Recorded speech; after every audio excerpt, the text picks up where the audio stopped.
आ जाता है। एंड असल में इसने ही सारे के सारे एल्स को बेवकूफ बनाया था कि इन्हें इंसानों ने धोखा दिया था ताकि ये इन एल्स का यूज कर वापस से ओवरवर्ल्ड में आ सके। और पैट्री ठीक इसके जाल में फंस जाता है और इस बहुत ही ज्यादा खतरनाक डीमन को यहाँ ओवरवर्ल्ड में ले आता है। और इसकी पावर भाई इतनी ज्यादा खतरनाक होती है कि मैं क्या बताऊं। इसके पास पावर होती है वर्ड सोल मैजिक, मतलब ये जो भी बोलता है वो सच में हो जाता है या फिर रियलिटी में आ जाता है। एंड अपनी इसी पावर का यूज करके इसने आस्था और यूनो को बहुत इंजर्ड कर दिया होता है और पैट्री को पकड़ लिया होता है। पैट्री को यकीन नहीं हो रहा होता कि इसके साथ कितना बड़ा धोखा हुआ है। एंड ये दुख और दर्द के मारे जोर जोर से चिल्लाने लगता है। एंड इधर हम इन दोनों को देखते हैं। एंड ये दोनों भी यहाँ पर आ गए होते हैं, लेकिन ये दोनों इस डीमन के डर के मारे बाहर ही नहीं निकल रहे होते। तुम जानना चाहते हो पैट्री, जब किसी 4 लीफ ग्रिमवॉर का ओनर हद से ज्यादा दुख या दर्द में होता है तो क्या होता है? उसकी 4 लीफ ग्रिमवॉर बन जाती है एक 5 लीफ ग्रिमवॉर, जिसको हम डीमंस ले सकते हैं। जिसका मतलब है कि फाइनली मेरा प्लान पूरा होने वाला है। बिल्कुल नहीं। एंड तो भी ज़ाग्रेट जब पीछे देखता है तो देखता है यूनो और आस्था अपने पैरों पर खड़े होते हैं। एंड गुस्से के मारे इन दोनों की पावर्स और ज्यादा बढ़ गई होती है। आस्था, मुझे पता है यूनो, चलो इसकी बैंड बजाते हैं। चाकुओं की बारिश। एंड तो भी आस्था और यूनो साथ में मिलके एक एंटी मैजिक टॉर्नेडो बना देते हैं, जिससे इनके ऊपर इन चाकुओं का कोई असर नहीं होता है। ये दोनों मिलके ज़ाग्रेट के ऊपर अटैक कर देते हैं, लेकिन इसको सिर्फ जरा सी चोट लगती है।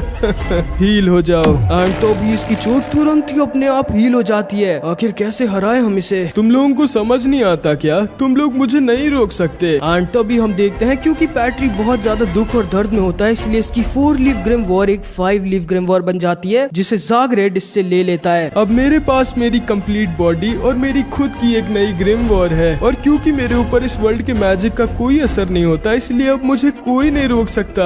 जाओ मार डालो सबको। एंड तो भी क्योंकि पैट्री ने अपनी पूरी जीने की विल खो दी होती है, इसलिए इसके अंदर बहुत ज्यादा नेगेटिव इमोशंस भर गए होते हैं। एंड ये बस एक जिंदा लाश रह गया होता है, इसीलिए इसके ऊपर ज़ाग्रेट का मैजिक असर कर जाता है। एंड ये पूरा का पूरा पागल हो जाता है, इसका पूरा फॉर्म चेंज हो जाता है। एंड ये एक डार्क एल्फ बन जाता है जो आस्था और यूनो पर अटैक करने लगता है। इन तीनों की बहुत ही ज्यादा भयानक फाइट स्टार्ट हो जाती है। एंड पैट्री क्योंकि पहले से इतना ज्यादा स्ट्रॉन्ग था, लेकिन अभी एक डार्क एल्फ बन गया तो और ज्यादा स्ट्रॉन्ग हो गया होता है। और क्योंकि इसको अब खुद की कोई परवाह भी नहीं होती, इसलिए और ज्यादा खतरनाक हो गया होता है, क्योंकि सिर्फ इसका एक ही काम होता है, सबको मारना। एंड फिर इधर हम ज़ाग्रेट को देखते हैं जो शैडो कैसल से निकलकर ओवरवर्ल्ड में जा रहा होता है, लेकिन तभी इसके सामने लाइट आ जाता है। ओ, तो तुम अभी तक जिंदा हो? अच्छा है, अब मैं हमारा पिछला हिसाब पूरा कर सकता हूँ। और हाँ, अब तो वैसे भी मुझे मेरी ग्रिमवॉर मिल चुकी है। एंड लाइट अभी पूरी तरह से होश में नहीं आया होता, लेकिन ये अंदर से जानता था कि ज़ाग्रेट ने ही सब कुछ किया था। लाइट इसके ऊपर अटैक कर देता है, लेकिन तभी ज़ाग्रेट बोलता है, रॉक बेड,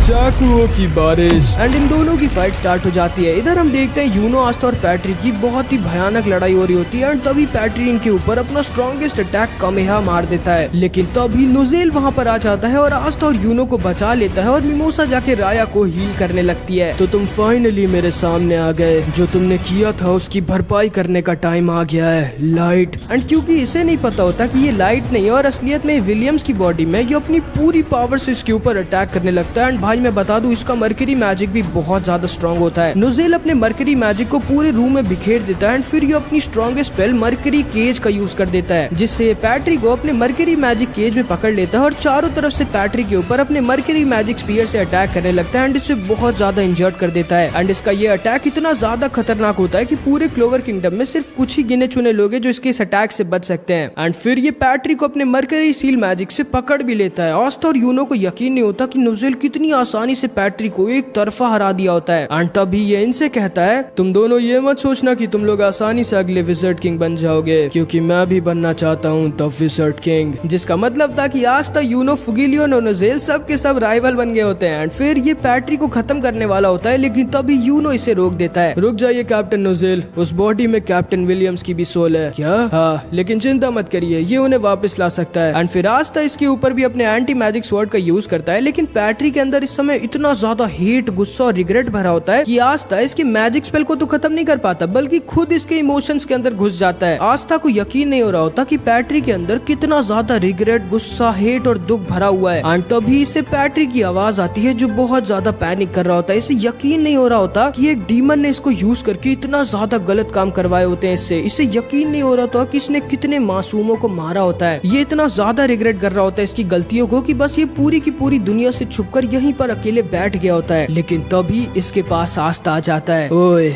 मुझे तुमसे कुछ बात करनी है। नहीं, दूर रहो मुझसे, दूर रहो। आखिर क्या कर रहे हो तुम? आखिर तुम कैसे उस डीमन को फिर से खुद पर कंट्रोल करने दे रहे हो? हाँ, चुप रहो, जा यहाँ से। एंड तो भी आस्था इसको पकड़ लेता है। मैं जानता हूँ तुम खुद को माफ नहीं कर पा रहे और मैं भी तुम्हें माफ नहीं करना चाहता, क्योंकि तुमने इतने मासूम लोगों को मारा है। तुमने उनको तक मार दिया जिनकी मैं सबसे ज्यादा रिस्पेक्ट करता था, जिनकी तरह मैं बनना चाहता था। तुमने हम इंसानों को उस चीज की सजा दी जो हमने कभी की भी नहीं थी। मैं भी तुम्हें माफ नहीं करना चाहता पैट्री, लेकिन फिर भी मैं तुम्हें माफ करता हूँ। एंड पैट्री को यकीन नहीं होता उस बात का जो आस्था ने अभी इससे कही थी। मैं जानता हूँ बहुत आसान होता है अपनी गलतियों से भागकर छुप जाना, लेकिन उससे कुछ नहीं होने वाला। तुम अपनी पूरी जिंदगी इसी तरह अपनी गलतियों को रिग्रेट करते रहोगे। क्या तुम ये चाहते हो? नहीं ना। इसीलिए तुम्हें होश में आना होगा पैट्री। तुम्हारे पास अभी भी मौका है अपनी गलतियों को सुधारने का। चलो मेरे साथ और मेरी मदद करो उस डीमन को रोकने में जिसने तुमसे तुम्हारा सब कुछ छीन लिया और मुझसे मेरा सब कुछ छीनने वाला है। एंड इस बात को सुनकर पैट्री की आंखें खुल जाती हैं। ये समझ जाता है कि आस्था सही कह रहा है। एंड आस्था की बात को सुन के पैट्री के सारे बुरे इमोशंस गायब हो जाते हैं। एंड पैट्री दोबारा से होश में आ जाता है। मैंने आज तक तुमसे बेवकूफ इंसान नहीं देखा आस्था। क्या बोला तुमने? चलो आस्था, उस डीमन को रोकते हैं। इधर हम देखते हैं ज़ाग्रेड ने लाइट को पकड़ लिया होता है और इसे खत्म करने वाला होता है, लेकिन तभी शार्लेट और कैप्टन यामी वहाँ पर आ जाते हैं एंड लाइट को बचा लेते हैं। वैसे तो यहाँ पे मैं इस लाइट को बचाने आया था, लेकिन तुम्हारा चेहरा देख के मेरा प्लान थोड़ा चेंज हो गया। एंड तभी कैप्टन शार्लेट और यामी सर साथ में इसके ऊपर अटैक कर देते हैं, लेकिन पता नहीं क्यों ज़ाग्रेड यामी सर के अटैक को रोक नहीं रहा होता बल्कि डॉज कर दे रहा होता है। वहीं शार्लेट के ब्रायर मैजिक को अपने वर्ड सोल मैजिक से सड़ा दे रहा होता है। एक मिनट, ये शार्लेट के अटैक को तो रोक दे रहा है, फिर ये सिर्फ मेरे अटैक को क्यों बार बार डॉज कर रहा है? क्या ये मेरे मैजिक को रोक नहीं सकता और मेरा मैजिक इसके लिए खतरनाक है? चाकुओं की बारिश। लाइट, शार्लेट और यामी सर साथ में इससे लड़ रहे होते हैं, लेकिन ये ज़ाग्रेड बहुत ज्यादा स्ट्रांग होता है। ठीक है, क्योंकि मेरी ग्रिम वॉर अभी नहीं है इसलिए मेरे पास अभी सिर्फ एक ही स्पेल है, लेकिन वही काफी है तुम सबको खत्म करने के लिए, word soul magic. And yam sir को महसूस हो जाता है कि ज़ाग्रेड का ये मैजिक स्पेल बहुत ही ज्यादा खतरनाक है।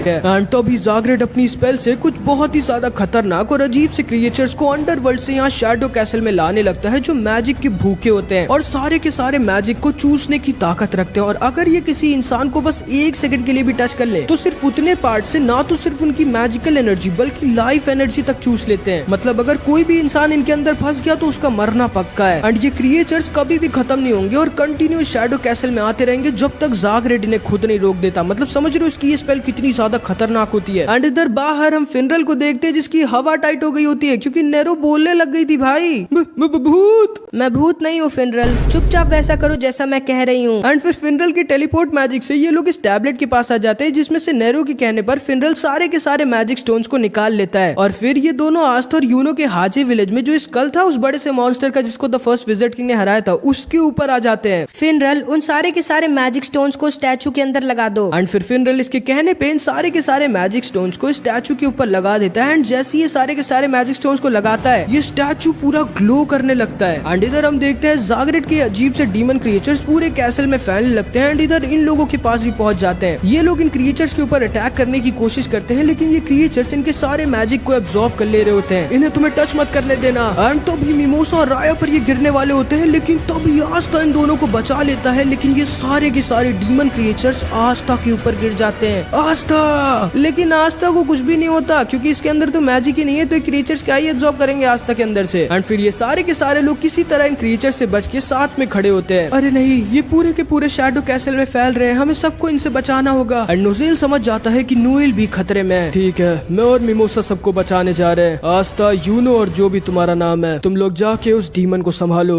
एंड इधर हम इन दोनों को देखते हैं जो द फर्स्ट विजिट किंग के स्टैचू के पास खड़े होते हैं जो बहुत ज्यादा तेज चमक रही होती है। एंड नेरो भी बहुत तेज चमकने लगती है। एंड तो भी ये स्टैचू बोलती है, लगता है टाइम आ गया है सेक्रे। हाँ प्रिंस लुमिरे। एंड तभी नेरो एक लड़की बन जाती है। एंड ये स्टैचू असल में कोई स्टैचू नहीं था बल्कि तो फर्स्ट विजिट किंग थे जो यहाँ पर इतने टाइम से सील थे, जो कि अब जाके इतने टाइम बाद वापस से होश में आए होते हैं। तो वो वापस से आ गया है।